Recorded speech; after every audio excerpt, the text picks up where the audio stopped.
ఇప్పుడు start. Hi friends, ఇప్పుడు లోపలికి ఒక సందు ఒకటి ఉంది, గొంతు ఒకటి ఉంది. దీని లోపలికి వెళ్ళారంటే మీరు చూడాల్సినవి ఏమైనా ఉంటే చూడొచ్చు. ఇలాగే ఒకే కొండను చెక్కినారు. మీరందరూ ఔరంగాబాద్ వచ్చినప్పుడు చూడాలి.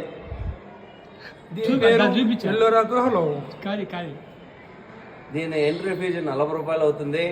కాబట్టి ప్రతి ఒక్కరు ఇక్కడికి వచ్చిన వాళ్ళు ఈ గుహలు ఈ ఎల్లోరా గృహల్ని సందర్శించాల్సిందిగా కోరుచున్నాము. హాయ్ ఫ్రెండ్స్, మాది పల్లంపేట, ఏర్పేట మండలం, తిరుపతి జిల్లా. అక్కడి నుంచి వచ్చామండి, ఆంధ్ర నుంచి ఇక్కడికి, మహారాష్ట్రకి. Please come. ఇలా వస్తే ఈ సందు చూపిస్తాను మీకు. హాయ్ ఫ్రెండ్స్, ఇది లవర్స్కి అయితే బాగుంటుంది, ప్రైవసీ బాగుంటుంది. మీరు వాడాలనుకుంటే వాడచ్చు. ఓకే, ఇది యూట్యూబ్ లో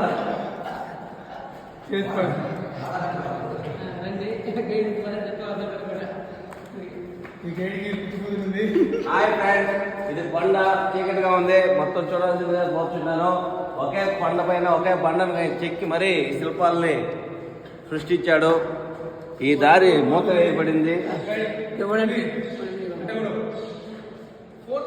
ఫోటోనా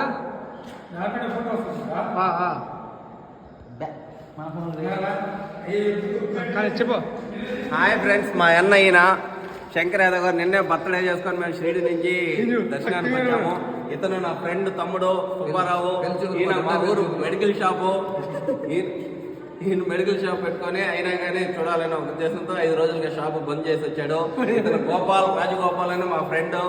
సూలూరుపేటలో మంచి బిజినెస్ మ్యాగ్నెట్, టైలరింగ్ మిషన్లు అవన్నీ కూడా చూస్తూ ఉంటాడు. కాబట్టి దయచేసి మీరు ఎప్పుడైనా సూలూరుపేటకి వెళ్తే చెంగాలమ్మ గుడితో పాటు మా ఫ్రెండ్ అయిన గోపాల్ కూడా కలిస్తే మీకు దగ్గరుండి దర్శనం కావచ్చు, ఏదైనా చూపించడానికి ముందుంటాడు. Okay, bye friends.